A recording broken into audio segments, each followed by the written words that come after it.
fa'alaika bihadza syajar kullu syai'in laysa fihi ruh. Maka kamu gambar aja pohon-pohon Ya, atau apapun yang nggak ada nyawanya, ya, pemandangan, gunung, pantai, Ya. sawah kan gitu. Ya. Yang jelas yang nggak ada nyawanya. Nggak ada makhluknya di Nggak ada dalam. maknya. Jadi artinya dari keterangan apa namanya Abdullah bin Abbas ini, tentu di sini dapat kita ambil satu hikmah, ya. Haramnya gambar. Ya. Kenapa? Karena sesuatu yang mendatangkan azab tentu sesuatu yang dilarang. Apa sebabnya orang itu menggambar? Karena gambaran yang dia buat tersebut. Kalau seandainya sebagaimana disebutkan oleh Abdullah bin Abbas, dia menggambar pohon atau yang lainnya, ya, niscaya apa? Hal itu tidak mendatangkan azab bagi dirinya. Maka dari sini terdapat satu faedah hukumnya, ini apa? Gambar itu sendiri adalah haram. Dan di sisi lain marahnya Abdullah bin Abbas, karena sudah ciri khas para sahabat radhiyallahu anhum majma'in dan juga orang-orang yang mengikuti mereka, ketika kemungkaran itu dilanggar, mereka marah. Mereka marah. Jadi marah itu bukan karena kehormatannya yang dilanggar, tapi karena apa namanya ketentuan Allah Subhanahu wa taala dilanggar. Allah Ta'ala itu terkait tentang hukum gambar. Dan banyak dalil, ya, dan ternyata ketika Allah Subhanahu wa taala berfirman dalam surat Al-Ahzab ayat 57, kata Allah, innal ladzina yu'dzuna Allah wa rasulahu la'anahumullah fid dunya wal akhirah wa 'adda lahum 'adzaban muhina. Sungguhnya orang-orang yang mereka menyakiti Allah dan Rasulnya, Allah melaknat mereka di dunia dan di akhirat, dan Allah sediakan untuk mereka azab yang menghinakan. Kata Ikrimah, di Ikrimah ini termasuk seorang tabi'in, ya, ketika menjelaskan ayat ini, beliau mengatakan humul ladzina yasna'una suwar, mereka ini orang-orang yang suka menggambar. Jadi orang-orang dikatakan innal ladzina yu'dzuna Allah, orang-orang yang menyakiti Allah, orang-orang yang menyakiti Rasulnya, ini adalah kata Ikrimah humul ladzina yasna'una suwar. Berarti tafsirnya, Ustaz? Iya, orang yang menggambar. Ya. Demikian juga Abdullah bin Umar radhiyallahu anhuma, beliau berkata apa? Qala Rasulullah sallallahu alaihi wasallam. Dan hadis ini diriwayatkan, ya, oleh muttafaqun alaih, oleh Imam Bukhari dan Imam Muslim. Kata Rasulullah SAW, innal ladzina yasna'una suwar yu'adzabuna yaumal qiyamah. Lihat, sehingga orang-orang yang dia kerjaannya menggambar, artinya membuat makhluk bernyawa, apa yang menggambar makhluk yang bernyawa, bagaimana yang dijelaskan oleh hadis tadi Abdullah bin Abbas tadi, ya, yu'adzabuna yaumal qiyamah, Allah akan mengadab mereka akan diazab kelak di hari kiamat. Ya, apa kata Allah? Yuqalu lahu, maka akan dikatakan kepada mereka, ahyu ma khalaqtum, hidupkan apa yang telah kau ciptakan. Itu azab yang berat dan tidak akan pernah bisa. Ya, melakukan hal tersebut. Ya. Maka tentunya sesuatu yang mendatangkan ancaman oleh syari', sang pembuat syariat ini Allah Subhanahu wa taala, maka tentu hal itu adalah sesuatu yang haram. Wallahu ta'ala. Nah, Ustaz, kalau itu kan tadi jelas menggambar misalnya makhluk bernyawa komplit. Ini ada pernah juga, Ustaz, jadi dia menggambar misalnya nih gambar manusia, tapi nanti unsurnya salah satu di anggota tubuhnya itu dihilangin, misalnya matanya dihilangin, mulutnya, jadi dia berbentuk kepala tapi kayak kosong gitu. Nah, itu kalau itu seperti masuk kategori itu juga atau bisa kecualikan seperti itu, Ustaz? Iya. Pada hukum asalnya, sekarang kembali pada hukum asalnya. Yeah. Hukum asal gambar itu sendiri adalah haram. Sepakat. Nah, terkait menggambar sesuatu yang dihilangkan, mungkin apa matanya ataupun yang lainnya, kan itu terdapat khilafiyah. Yeah. di kalangan para ulama. Adapun apa namanya ulama Saudi ataupun kibar ulama Saudi di antara Syekh bin Bas, kemudian Syekh bin Bas rahimahullah taala, kemudian Syekh Shalih Fauzan, ya, termasuk bahkan Syekh Muhammad Nasiruddin Albani rahimahullah taala, ya, maka mereka mengharamkan. Tetap Mengharamkan. Artinya satu gambar yang tidak ada kebutuhan darurat, ya. haram. Mas. Jadi itu hukum asalnya. Walaupun demikian juga ya namanya perselisihan. Ada juga ulama-ulama yang mungkin di sana ulama-ulama yang memberikan kelonggaran. Ya. Ya. Artinya misalkan dibuang kepalanya atau ya, dibuang. Ya. Tapi tentunya ya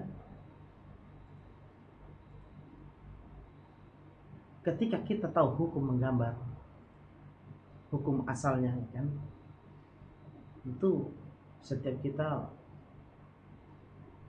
hendaknya berhati-hati di dalam berbuat, ya. Menimbang manfaat dan madarat. Ya. Ya. Sekarang ketika dia harus menggambar seperti itu, apa manfaatnya dia menggambar? Ya. Apa manfaatnya menggambar? Kalau tidak kan, maka ahsannya bagi dia untuk meninggalkannya. Karena itu jalan yang aman untuk terlepas dari perselisihan. Betul. Sepakat para ulama kalau meninggalkannya tetap lebih baik. Ya. Betul.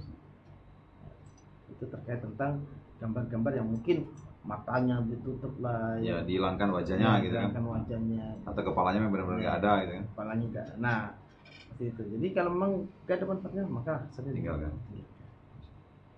Oh, nah ini Ustaz, tadi kan kita ceritanya menggambar, karena tadi ada cerita di zaman tadi sahabat menggambar, benar, karena dengan tangannya. Nah, kalau sekarang Ustaz, kita kan zamannya sudah canggih nih, banyak media, jadi pakai HP sudah bisa, pakai kamera, jadi jepret terus jadi foto. Nah, kalau itu seperti apa Ustaz? Nah, ini bagian dari tema kita hari ini. Jadi fotografi.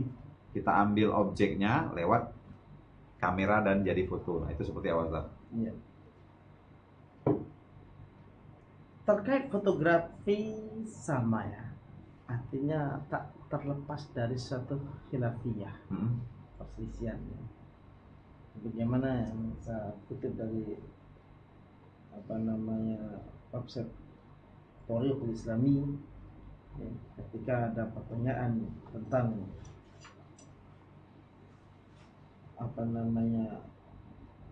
terkait tentang fotografi, ya, maka ada dua pendapat terkait tentang hal tersebut. Yang pertama mengharamkannya, ya, secara mutlak. Berarti sama tadi saya ya, dengan yang kondisi pertama, mengharamkannya secara mutlak, dan ini ya, pendapat jamaah minal ulama, kebanyakan kepada ulama mutaakhirin. Di antaranya Syekh Muhammad bin Ibrahim, kemudian Syekh Abdul Aziz bin Bas, ya, dan juga Syekh Al-Albani rahimahullah taala, kemudian di antaranya Syekh Dr. Shalih Fauzan juga mengharamkan tentang foto. Ya. Masuk di antaranya Syekh Robi, ya. Masuk lebih lagi pada ulama-ulama Yaman. Ya, ulama-ulama Yaman, mereka lebih cenderung mengharamkannya. Itu terkait dengan foto. Ya. Kenapa? Mereka beralasan tentang hal tersebut, tentu mereka ketika berpendapat demikian, ya, mengambil pendapat demikian bukan tanpa hujah, ya. Tapi mereka tentu semuanya berdasarkan dalil. Ya. Tadi ketika Rasulullah SAW bersabda, sebagaimana hadis dari Abdullah bin Umar tadi, ya, innal ladzina yasna'una suwar, sesungguhnya orang-orang yang membuat gambar, kan umum. Ya. Gambar ini umum, mau pakai lukisan atau mau pakai media tadi, jepretan. Ya. Dengan cara yang berarti ya, di zaman sekarang mau pakai gaya jadul, yang manual zaman dulu, ataupun yang pakai zaman sekarang, yang modern. Ya kan? Maka sejatinya menurut pendapat yang pertama ini tergolong sesuatu yang haram tetap. Ya, karena konteks hadisnya innalladzina yasna'una suwar, siapapun orang-orang yang membuat gambar. Ya. Sesungguhnya orang-orang yang membuat gambar, mau gambar seperti apapun. Luas konteksnya. Luas konteksnya. Ya. Jadi ini bentuk kehati-hatian mereka. Ya. Yu'adzabuna yaumal qiyamah. Maka mereka akan diazab di hari kiamat. Ini jelas ya kan? Ya. Jelas. Nah. Namun hal ini ya berbeda pendapat dengan kelompok yang kedua. Kalau kelompok yang kedua membolehkannya. Kalau dengan fotografi, ya. Foto tapi tanpa editan ya. Ya. Foto asli diambil, ya. Tanpa editan. Maka hal itu mubah. Karena menurut mereka sejatinya itu bukan bagian daripada menggambar sebagaimana yang diinginkan oleh konteks hadis. Ya. Menurut mereka sejatinya itu alat hanya untuk merekam bayangan, sebagaimana seseorang bercermin. Ya. Tentu gambar yang ada di cermin akan menampakkan jati diri dia, ya secara fisiknya ya, secara totalitas. Ya. Ya. Maka tentunya nggak mungkin orang akan mengharamkan apa? Cermin. Cermin ya. Ya. Orang nggak akan mengharamkan cermin. Demikian juga ya, orang yang mengambil gambar melalui fotografi, ya, sejatinya mereka tidak sedang menciptakan sesuatu. Ya. Ya. Karena yang mereka ambil itu adalah ciptaan Allah Subhanahu. Ya, objeknya sudah ada. Gitu. Objeknya sudah ada. Ya, nah benar. Ini tidak membuat objek baru ya? Bukan membuat objek baru, tapi memang objeknya sudah ada. Nah, ini menurut pendapat yang kedua. Oleh karena itu berbeda hukumnya dengan apa yang diinginkan oleh hadis yang pertama tadi. Ya. Ya. Maka menurut mereka hal ini mubah. Ya. Ini mubah. Tapi tadi syaratnya tidak diedit ya, tidak dirubah-rubah. Iya. Ada aplikasi yang terbaru itu. Nah, kan kulitnya katanya itu putih. Terus tadinya nggak ada jabang, jenggot. Nah, itu Ustaz. Ini namanya editan ya. Nah, itu baru yang edit masuk ini, kena ini namanya membuat dia. Hadis yang pertama pasti hadis tadi kena. Kalau yang itu dia murni langsung tangkap. Kalau editing nih, dia masuk daripada menggambar berarti sudah jadi. Iya. Itu sempat sempat populer tuh aplikasi itu. Ada yang membuat jadi tua lebih berapa tahun kemudian misalnya kan, terus dibuat lebih muda gitu kan, dengan jati diri orang lain gitu. Iya. Jadi seperti itu. Maka tentunya terlepas dari perselisihan ini ya, sebagian ada yang mengambil pendapat yang pertama, ada sebagian mengambil pendapat yang kedua ya. Artinya, namun yang patut kita perhatikan ataupun yang kita pahami, ini masalah khilafiyah, ini masalah ijtihadiyah ya, dan ulama pun berselisih tentangnya. Artinya jangan kemudian ketika ada yang berpendapat bahwasanya haram, ini haram, sedangkan yang satu lagi berpendapat halal, kemudian akhirnya yang mengharamkan mengatakan bahwasanya yang menghalalkan bukan ahlus sunnah. Ini tentu sangat jauh ya. Artinya kita harus berlapang dan di dalam menghormati keputusan, menerima perbedaan tersebut karena ini khilaf bainal ulama ya. Dan ini ulama yang jadi rujukan di sini, ulama-ulama yang mu'tabar, yang dikenal keilmuannya. Ya. Mumpuni di bidangnya ya. Jadi bukan sekedar ini saja. Di antaranya yang berpendapat daripada yang membolehkan ini adalah Syekh Muhammad bin Shalih Al-Utsaimin rahimahullah taala. Ya. Syekh Muhammad bin Shalih Al-Utsaimin rahimahullah taala termasuk murid Syekh bin Baz. Murid dari Syekh bin Baz. Syekh bin Baz mengharamkan. Ya, pas muridnya. Tapi untuk namun Syekh Al-Utsaimin rahimahullah taala belum mengatakan itu hukumnya mubah karena sebagaimana orang bercermin. Ya.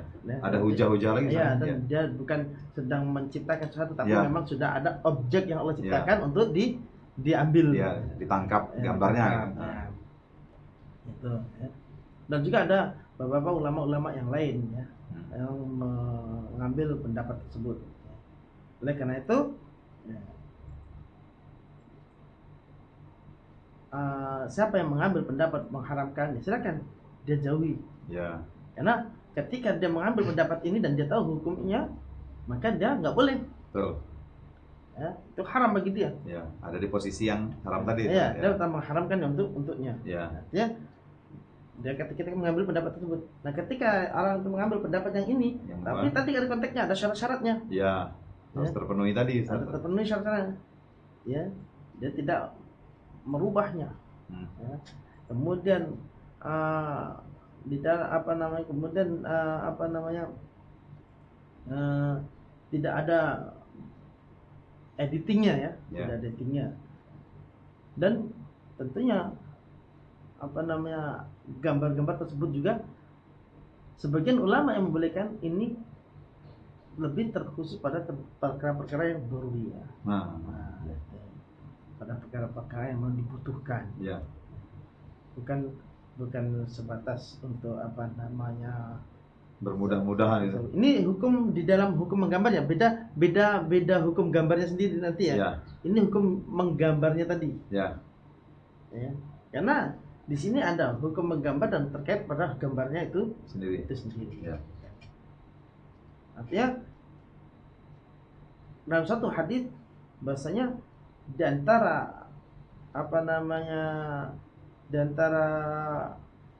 ilah kenapa gambar itu tidak boleh, gambar itu yang bernyawa itu tidak boleh karena gambar itu dapat menghalangi malaikat masuk ke dalam rumahnya. Malaikat rahmat. Ya. Masuk malaikat Jibril. Ya. Sebagaimana dikisahkan oleh Abu Hurairah radhiyallahu anhu dan juga ya, yang lainnya. Jadi suatu ketika Rasulullah punya janji dengan Jibril. Tahu Jibril Jibril tidak menemui Rasul karena ada penghalang. Ya. Apa itu? Adanya dantarnya anak anjing, adanya juga dantarnya gambar. Demikian juga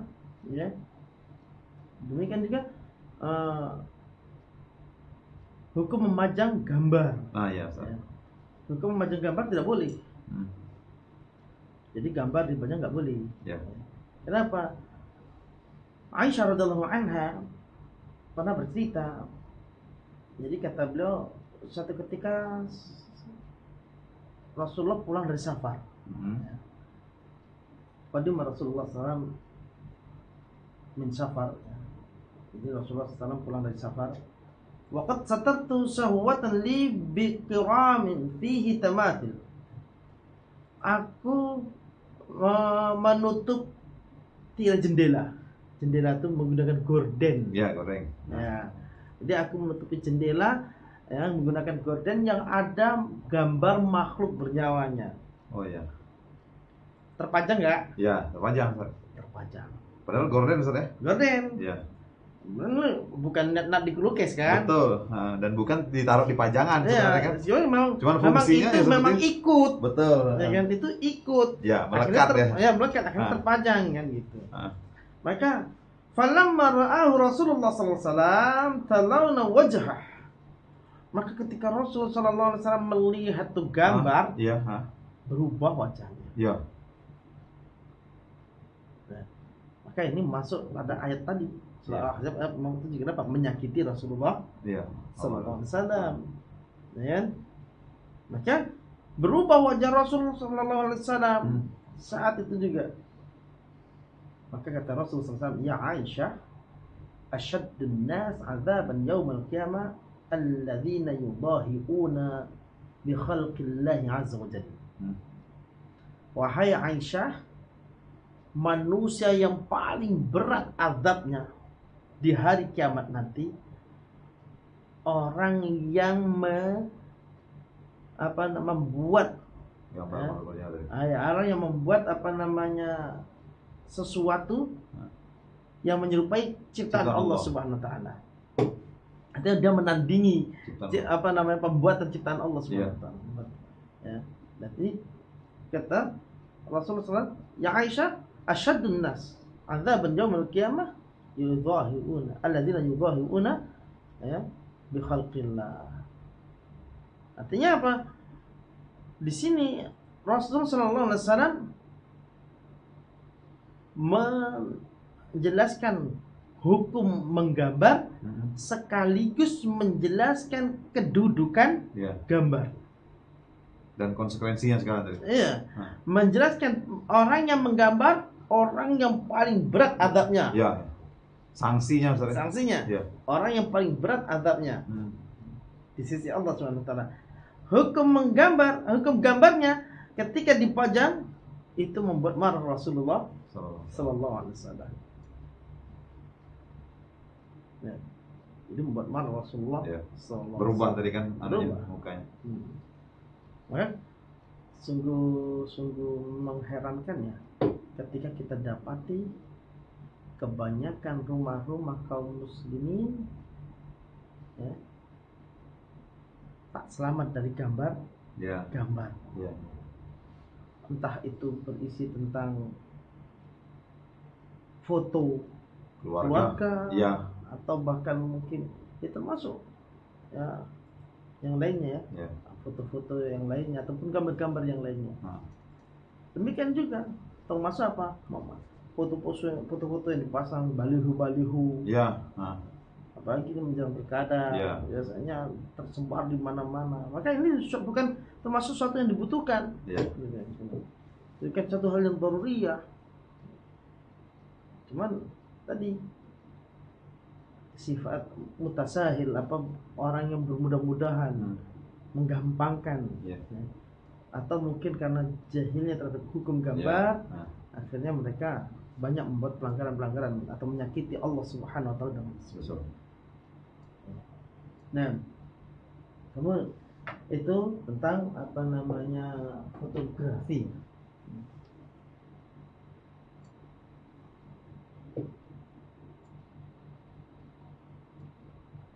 Kemudian ya, tentu terkait tentang ini, ada nggak sih foto yang disepakati boleh? Ya, kondisinya seperti apa? Saya boleh gitu kan? Ini foto yang disepakati boleh. Tentu ada. Ya. Setiap gambar yang itu apabila dihilangkan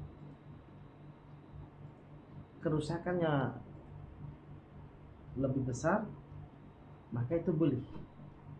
Sambil contoh, identitas negara, identitas kewarganegaraan.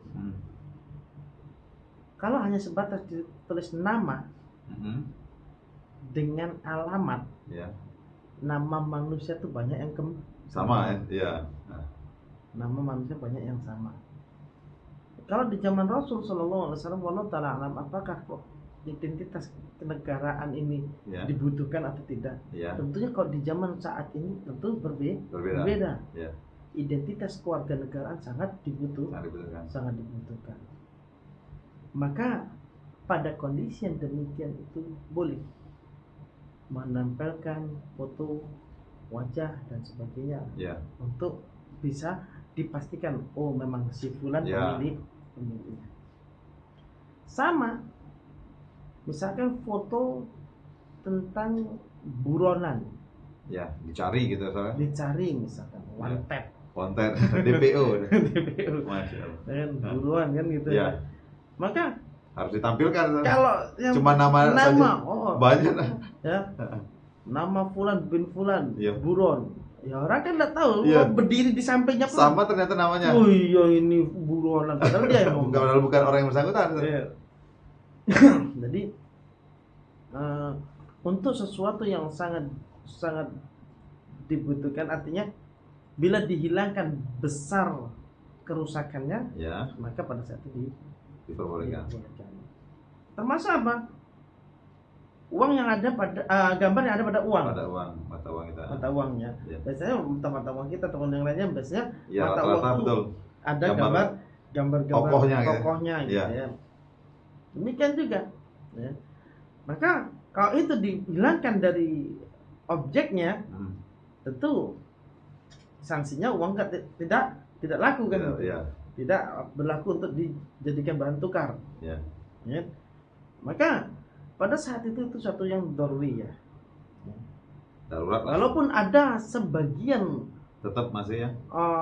Yang apa dikatakan mutasyaddid ya, artinya dia sangat-sangat hati-hati ya. Bersikukuh lah saya. Hati-hati pokoknya nggak ingin. Maka dia buat berangkas di luar rumah. Masya Allah. Jadi uang tuh masuk sebegitunya saya. Iya, saking nggak mau uang tuh masuk ke rumahnya, dia nggak mau malaikat rahmat terhalangi masuk ke dalam rumahnya karena ada duit nih. Iya, Masya Allah, luar biasa. Begitunya saya. Ada sebagian mereka yang demikian. Iya. Nah, apa namanya, tahu daripada resiko memasang gambar di rumah. Nah, wallahu ta'ala. Nah ini Ustaz, kita cerita tadi kan sudah itu tadi waktu zaman awal yang dari sahabat tadi profesi. Nah sekarang kita ceritanya Ustaz, kalau profesinya sebagai fotografer Ustaz. Nah itu seperti apa Ustaz? Kalau tadi kan sebagai pelukis zaman itu, nah sekarang kan mungkin jarang-jarang lah ya pelukis Ustaz. Nah sekarang fotografer Ustaz, ini lagi tren juga. Ya. Ya kalau berdasarkan pendapat yang pertama jelas haram. Sama dengan kategori yang pertama tadi. Iya. Karena hukum gambar itu sendiri, menggambar itu artinya adanya sanksi kan, adanya ancaman. Maka tentu setiap sesuatu yang ada ancaman, pengandung ancaman, itu sesuatu yang haram. Ya. Kemudian jika dia berpendapat yang kedua, tentu itu juga tidak serta-merta kemudian sesuka hati untuk bermudah-mudahan di dalam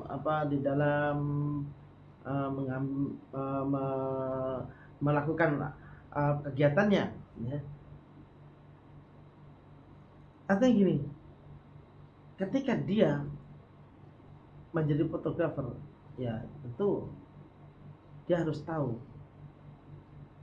apakah itu membukukan atau tidak. Kan itu. Kalau dia sekedar memfoto pemandangan alam, gunung dan sebagainya, maka jelas hukumnya boleh. Ya, hukumnya boleh. Yang tadi bukan pakai bernyawa. Dia jual hasil fotonya, misalkan gunung meletus, dia foto, kemudian dia jual, halal hasil. Masya Allah. Ya. Tapi kalau yang dia foto misalkan tempat-tempat kemungkaran, karena fotografer itu biasanya nggak kenal tempat. Ya, yang penting bagus aja objeknya gitu. Nah, jadi misalkan fotografer di pengantin. Iya Ustaz. Ya kan, biasanya ada apa namanya foto wedding ya kan? Ya. Pra weddingnya ada kan? Ada pra wedding juga. Ya. Itu kan nggak boleh. Ya. Lah ini kan bukan mahram. Ya. Lah ada peluk-pelukan, belum nikah, belum halal ya. Belum halal. Ya nggak boleh dia. Berarti terus dia ikut itu yang pertama itu ada beberapa hukum untuk pra-wedding itu misalkan. Satu, memoto yang belum apa namanya wanita, ya kan? Kemudian menampakkan aurat. Ya. Kemudian apalagi adanya adegan-adegan adegan-adegan yang tak pantas. Aurat ya. Iya, mau berpelukan lah, mau apa kan? Iya. Oh ini calon walaupun calon tapi dia belum halal ya, benar. Ya kan? Seandainya halal saja, tidak juga untuk diperkenankan untuk orang lain mengupload dan kemudian sambil melihat apa istrinya. Nah, kan ini itu dayuth. Ya kan? Hilang jadi cemburuan ya. Orang yang semacam ini haram. Hasilnya haram. Ya. Karena sama ketika dia foto di tempat pengantinan. Ya. Yang di situ ikhtilat, campur baur laki perempuan, ditambah lagi mungkin tidak menutup aurat. Jelas ini nggak diperkenankan. Maka dia tanya dulu, foto untuk apa? Ya. Atau foto-foto, maaf ya, sekarang ini kan banyak ini ya sekedar untuk inilah koleksi pribadi, koleksi dan sebagainya. Ya tentu apa namanya itu tidak bermanfaat. Ya. Kalau dia foto orang lain juga, ya Artinya kalau misalkan dia fotografer di sini memang sekedar untuk apa namanya foto perekaman KTP ataupun Ya. tidak masalah. Oh, berarti fungsinya tadi oleh Fungsinya untuk buat ijazah dan sebagainya, Ya. tidak masalah. Nah, jadi kembali pada fungsionalnya tadi. Allah Ta'ala alam. Artinya hendaknya seorang mukmin tidak bermudah-mudahan, ya. Karena walaupun ini ada khilaf, ya, hendaknya dia hati-hati. Ya. Hendaknya dia bersikap wara, penuh dengan kehati-hatian. Ya, namanya khilaf itu bisa benar, bisa salah. Ya, namanya ijtihad itu ada beberapa pendapat. Ya, namanya ijtihad itu bisa benar, bisa salah. Ya. Wallahu ta'ala a'lamu bissawab. Nah, Ustaz. Jadi foto, kemudian tadi kan kalau tadi saya bilang kan kita ngedit ya. Ini bukan diedit. Jadi kita habis kita foto, kita misalnya nutup nih, mukanya ditutup, mulutnya ditutup, anggaplah wajah ditutup nih. Terus kita upload. Kita upload fotonya itu, apa foto diri sendiri atau foto keluarga, upload ke media sosial. Nah, itu seperti apa, Ustaz? Ini kan lagi tren tuh, Ustaz. Jadi, oh ya, nggak boleh kelihatan wajah. Oke, ditutup wajahnya. Misalnya matanya itu diganti, nanti diganti apa gitu kan. Nah, terus di-upload ke media sosial, update status kah, apalah namanya sekarang itu kan. Apa manfaatnya? Eksistensi, Ustaz. Ya. Jadi artinya ini. Da'ma yaribuka ila ma la yarib. Artinya tinggalkan sesuatu yang meragukan, ambil yang tidak meragukan. Yang pertama. Terus di antara dalil yang lain, min husnul islamil mar'i tarku ma la ya'ni. Di antara ciri kebagusan keislaman seseorang itu apa? Dia meninggalkan sesuatu yang tidak bermanfaat. Kalau kita merujuk pada hadis min husnul islamil mar'i tarku ma la ya'ni, terus apa faedahnya dia memajang foto atau maaf ya, sekarang media sosial merebak ya kan, luar biasa. Suka apa namanya update status, apa foto-foto keluarga dan sebagainya. Itu suatu hal yang tidak bermanfaat dan bisa melemparkan pada suatu kemungkaran. Kemudian ya tentunya setiap kita pasti akan dihisab atas perbuatan kita. Betul. Ya, setiap kita pasti akan dihisab sesuai dengan amal-amal kita. Maka tentunya kalau kita sadar kita akan dihisab, hendaknya kita apa? Mencari yang benar-benar bermanfaat bagi kita kelak di hadapan Allah Subhanahu wa taala. Kadang waliyadzubillah selfie, kemudian dipajang di apa namanya foto profilnya dan sebagainya. Maaf, apalagi kadang tak anaknya, entah kadang siapa, maaf, ya kan?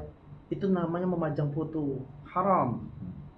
Sepakat para ulama, haram memajang foto. Kalau udah majang, haram, ya kan? Dan itu bentuk bagian kemaksiatan. Khawatir jadi seorang mujahir yang menampakkan apa? Menampakkan kemaksiatannya padahal Allah telah menutupinya. Apalagi waliyadzubillah seorang wanita menampakkan auratnya, maka setiap laki-laki yang memandang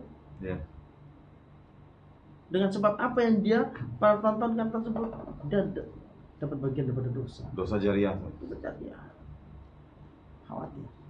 Kenapa? Karena menimbulkan fitnah. Wallahu ta'ala a'lam. Masya Allah.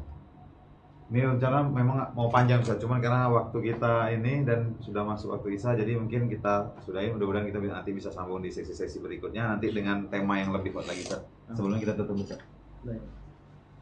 Akhirnya Uti, brother dan sister dimanapun berada, sampailah kita di penghujung acara kita pada hari ini. Semoga apa yang kita lakukan mendapat ganjaran pahala di sisi Allah. Kemudian kita juga tetap menyapa Akhirnya Uti, brother dan sister di rumah, untuk tahunan kebaikan. Kita membuka donasi untuk keberlangsungan semua program acara yang ada di Jami Mengaji. Kemudian juga kita kembali membuka saran, kritik untuk semua yang menonton, pemirsa di rumah, terkait keberlangsungan program ini, juga kritik yang membangun untuk semakin berkembangnya program ini. Kami dari kru Jami Mengaji dan narasumber kita hari ini mengucapkan jazakumullah khairan.